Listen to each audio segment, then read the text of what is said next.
Sejam todos bem-vindos ao canal Escola Dominical Brasil. Meu nome é Vanderlei Claudiano. Vou compartilhar uma das mensagens aqui que mandaram no canal. Quem escreveu essa mensagem aqui foi o Vander de Araújo, né? Gostei desse nome. Eu tenho uma amiga que me chama de Vander, tá bom? Ele escreveu aqui o seguinte: Bom dia, Vanderlei. Meu nome é Vander Araújo e, juntamente com a minha esposa Juliana, nós acompanhamos suas mensagens diariamente do estudo do Vem Segue-me, direto aqui de Londres. Suas mensagens têm atravessado o oceano e trazido muito conhecimento e espiritualidade à nossas vidas. Muito obrigado e até amanhã. Um forte abraço para você, Vander, e a sua esposa Juliana aí. Parabéns aí por vocês todos os dias ter essa constância. É muito importante ter essa constância de estudar as escrituras. Obrigado às demais mensagens também, que vocês sempre falam que é como se eu estivesse dentro da casa de vocês, né? Eu coloco eu dentro da casa de vocês e junto nós estudamos as escrituras. Muito obrigado, tá bom? É muito importante essa constância de nós estudarmos as escrituras juntos. Hoje eu vou compartilhar com vocês aqui 1 Reis, capítulo 18, não, capítulo 14. 1 Reis, capítulo 14. Aqui nesse capítulo vai haver uma profecia falando, tá bom? É o profeta Aías. Ele vai fazer uma profecia para Jeroboão sobre a dispersão das 10 tribos, ou como nós conhecemos, as 10 tribos perdidas. Então, nesse capítulo fala sobre essa profecia, né? É profecia porque iria acontecer ainda, mas as 10 tribos seriam perdidas, né? Elas são levadas cativo para o norte e não são recuperadas mais, tá bom? Então vamos lá aqui. Lembrando que houve uma divisão, né, nas tribos de Israel, a tribo do norte e a tribo do sul. A tribo do sul é a casa de Judá, com Roboão, e a tribo do norte, né, ou chamado também de casa de Israel, é a tribo de Jeroboão, como rei ali. Aliás, lá no capítulo 11, né, de 1 Reis, havia sido profetizado para Jeroboão que ele ficaria com essas 10 tribos e que ele poderia permanecer para sempre com essas 10 tribos. A sua família permaneceria para sempre. Vamos ler rapidamente aqui o que o Senhor falou que ele tinha que fazer para ele permanecer com essas tribos. Lá fica em 1 Reis, capítulo 11, versículo 38. E há de ser que, se ouvirdes tudo o que te mandar, e andares pelo meu caminho, e fizeres o que é reto aos meus olhos, e guardares os meus estatutos e os meus mandamentos, como fez Davi, meu servo, eu serei contigo, edificarei uma casa firme. Esse edificarei uma casa firme significa exatamente que após o rei Jeroboão, os filhos dele reinaria e depois os netos e assim por diante. Seria perpetuamente, né, pela família dele ali, que seria o reino do norte aqui, tá bom?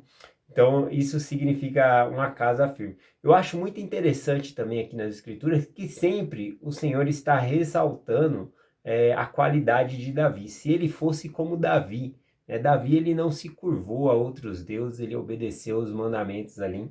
Daqui a pouco eu posso até voltar para falar sobre isso, porque vai citar mais no outro capítulo também para ser como Davi, tá bom? Usando Davi aqui como exemplo, né? Como edifiquei a Davi e te darei Israel, né? Então, ele está falando que deixaria a casa ali como casa firme, caso ele guardasse os mandamentos e fizesse o que era certo. Porém, Jeroboão, com medo de perder esse reino, logo após ele já ter ganhado, Deus já tinha dado para ele, ele começa a instituir deuses, né, naquela terra, erguer altares e fazer deuses, né? Ele funde ali 2 bezerros de fundição e também adora outros deuses, né? Eu anotei os nomes aqui. Ele se curvou a Astarote, a deusa dos Sidônios, também aos deuses do Moabitas, que é o Quemos, e Micom, deus dos filhos de Amon. Então ele acabou prostituindo a terra, né, dessa maneira aqui, se curvando a outros deuses, e por isso que ele vai perder aqui as tribos, tá bom? Então, aqui no capítulo 14, no versículo 1, já começa a história dizendo que Abias, filho de Jeroboão, estava doente.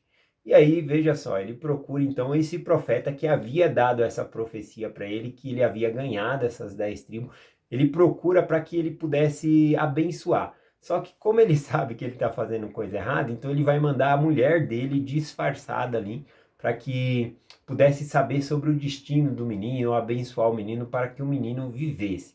Vamos acompanhar aqui no versículo 2. Diz assim, ó: E disse Jeroboão à sua mulher: Levanta-te agora e disfarça-te, para que não te saiba que és mulher de Jeroboão, e vai a Siló, e eis que lá está o profeta Aías, o qual falou de mim, que eu seria rei sobre este povo. Então, novamente aqui, quando a corda aperta, ele busca o profeta correto, né? Aquele profeta que é do Senhor. Lembrando que lá atrás, quando a mão dele ficou ressecada, seca, né? Também ele procurou o profeta ali e falou: ora para que a minha mão fique boa, né? E o profeta orou e restituiu a mão dele ali. Então tem gente que é assim, só procura Deus quando está na dificuldade.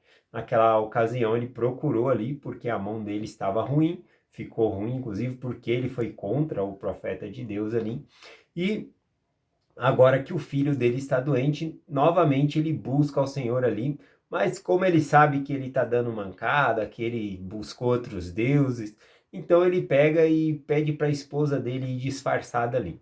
Alguns detalhes nesse capítulo 14 aqui, é que esse profeta Aías, né, ele já estava cego. O versículo diz assim: Aías não podia ver, porque os seus olhos estavam já escurecidos por causa da velhice. Então ele já estava cego ali, né? E ele procura ali o profeta Aías, né, por meio da mulher dele disfarçado, não somente para saber sobre o futuro do menino, né, que seria o próximo sucessor ao rei ali, caso, né, ele tivesse guardado os mandamentos de Deus. Mas não é isso que nós vimos que aconteceu aqui, né? Ele acabou adorando outros deuses aqui. Bom, então ele procura ali para saber qual é o destino do menino e para que o profeta pudesse abençoar a criança. Mas o que acontece? Deus, mesmo o profeta Aías sendo já velho e cego, né, não podendo ver, ele podia ter a visão espiritual dele. A visão dele espiritual com Deus não havia perdido. E Deus veio e disse para o profeta Aías: assim e assim vai te acontecer, né? Vai vir a mulher de Jeroboão disfarçada aqui, tá bom? Para saber sobre o filho dele. E você vai dizer assim e assim. E instruiu ali o profeta Aías todinho sobre o que ele deveria falar para a esposa de Jeroboão quando ela viesse ali disfarçada. E olha só, a mulher nem entrou na porta, o profeta já sabia, porque Deus havia avisado que ela era a esposa de Jeroboão. Mais uma vez ressaltando aqui que ele era cego, mas não cego espiritualmente. O versículo conta assim, o versículo 6, né, do capítulo 14. E sucedeu que, ouvindo Aías o ruído de seus pés, ou seja, ele ouvindo a mulher chegando, né, andando ali pelos passos, quando ele ouviu os passos, ele já viu ali que era ela, né? Ele já sabia porque Deus havia avisado. E sucedeu que, ouvindo Aías o ruído de seus pés, e entrando ela pela porta, disse ele: Entra, mulher de Jeroboão, por que te disfarças assim? Pois eu sou enviado a ti com duras novas, né? Essas duras novas, novas são notícias. Duras é porque são notícias ruins, né? Lembrando que o evangelho de Cristo são as boas novas, né?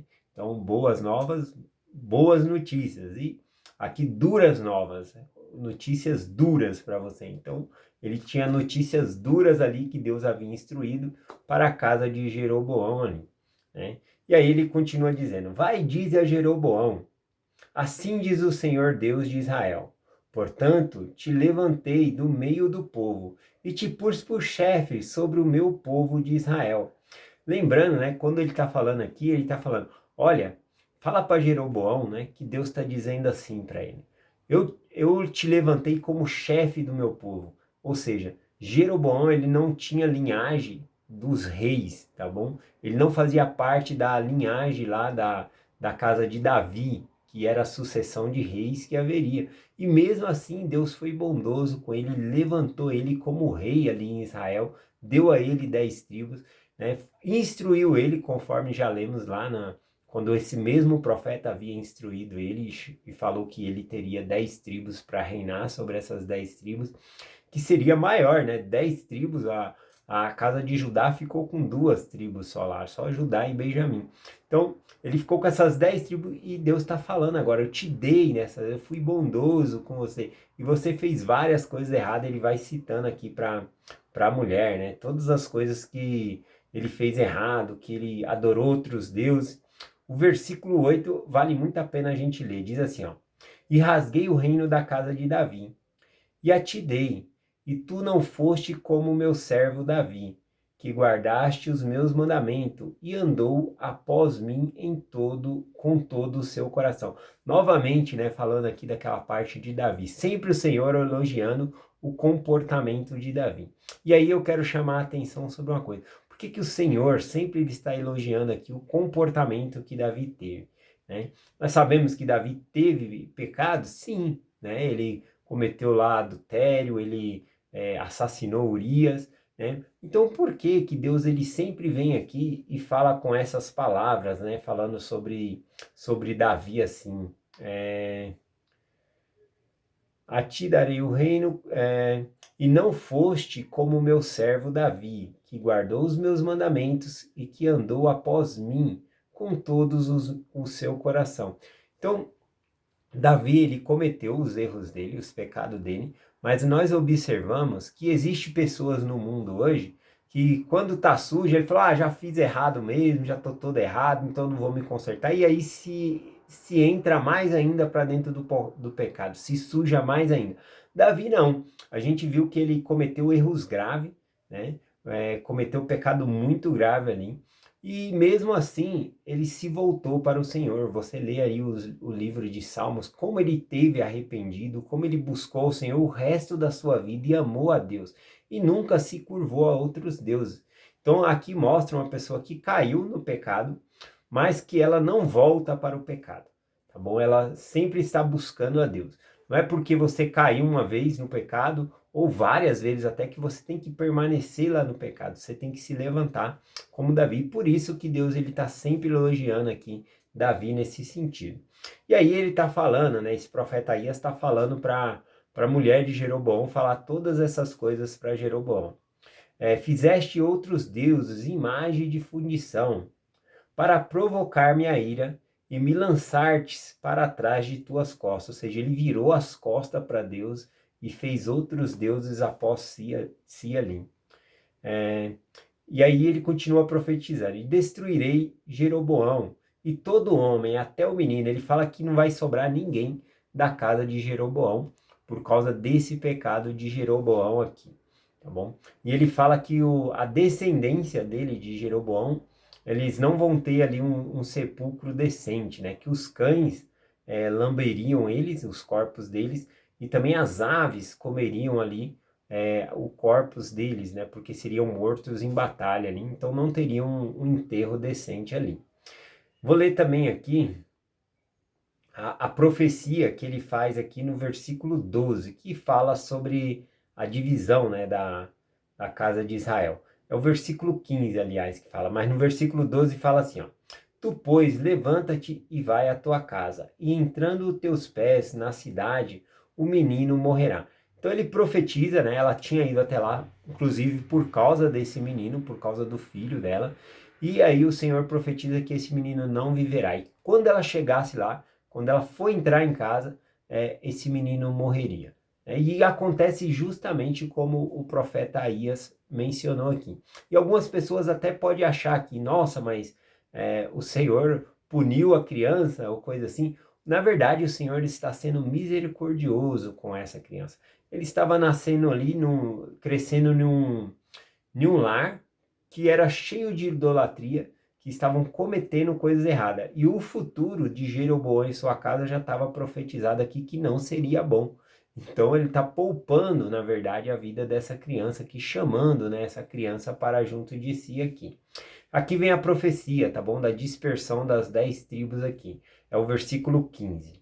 E também o Senhor ferirá Israel como se move uma cana nas águas, e arrancará de Israel desta boa terra que tinha dado a seus pais, e dispersará além do rio. Portanto fizeste os seus postes ídolos, e provocaste o Senhor a ira. Então ele fala que por causa dessa idolatria que eles fizeram, o Senhor vai dispersar as 10 tribos, que elas seriam levadas cativo e elas iriam para além do rio, tá bom? Ou seja, seriam espalhadas para todos os continentes aí. Bom, é esse o significado aqui. E nós temos a profecia, né, do retorno das 10 tribos, fazer a coligação das tribos de Israel, e que essas tribos também vai vir com os seus registros, né, para que nós possamos ter mais conhecimento aí das escrituras. E vai ser muito bom ter esses registros e completando, né, o registro que nós já temos. O que mais ele disse aqui, né? Ele disse que nesse capítulo 14 fala que Jeroboão, ele reinou ali por 22 anos e depois ele morreu. Esse é um tempo curto porque o rei ele era no sistema ali de ser um único rei, né? Então era para ele viver ali até a velhice, né? Como Davi, 70 anos, morrer, aí levanta um novo rei ali, que no caso era Salomão, vive muito tempo depois. Mas não foi isso, né? Aqui a gente vai ver vários reis reinando e acabando, né? Por exemplo, Jeroboão, ele reinou por, conforme eu falei aqui, peraí, 22 anos, isso. Jeroboão reinou por 22 anos. Nesse capítulo 14 também faz um contraste com a casa de Judá. Então ela fica comparando direto, né? Ela vai e volta nas duas casas, na casa de Judá e na casa de Israel. Então ele fala aqui também de Roboão, que reinou por, deixa eu ver aqui, 17 anos, tá bom? Em Jerusalém. Ele era filho de Salomão, e o nome de sua mãe era Maamá, a Moamita.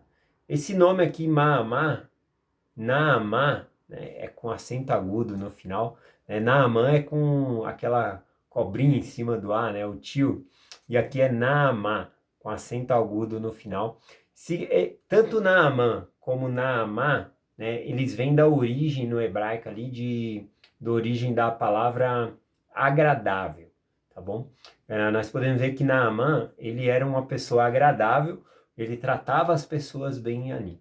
E aqui no sentido da mulher, que era Naamá, ela era agradável de alguma maneira para Salomão, porque ele a escolheu ali como esposa. Talvez ele escolheu ela como esposa, como a escritura diz, porque ela era uma princesa, né, para fazer acordo comerciais com outro reino. Então isso foi agradável a Salomão. Então a gente pode ver que por esse nome aqui, que quando Salomão escolheu ela para ser esposa, ele não se preocupou se ela seria uma boa esposa, não se preocupou ali se essa pessoa aqui vai ser uma boa mãe para o meu filho ou coisa assim. Ele queria saber o que era agradável apenas, né? E por isso que não deu muito certo aqui. A gente vê que Roboão, esse menino, ele era muito mimado, já vimos a imprudência dele, e por causa da imprudência dele, a divisão das tribos ali, né? Ele ouviu o conselho dos mais jovens. Bom, já estudamos aqui sobre isso. Bom, a mensagem eu vou terminar aqui falando com vocês a respeito que nós não podemos mentir a Deus ou enganar a Deus como Jeroboão tentou, né? Disfarçando a mulher dele, indo lá. A gente não consegue enganar a Deus. Tá bom, Deus, ele sonda os nossos corações e nos conhece. Então, ele sabe para onde nós queremos ir, que nós queremos o reino celestial. E nós não podemos querer o reino celestial, mas viver na Babilônia, ou ter uma casa de veraneiro lá na Babilônia, uma kitnet no pecado lá. Então a gente tem que abandonar o pecado, tá bom? Para nós queremos realmente viver no reino celestial. É essa a mensagem que eu compartilho com vocês. Em nome de Jesus Cristo. Amém. Até amanhã.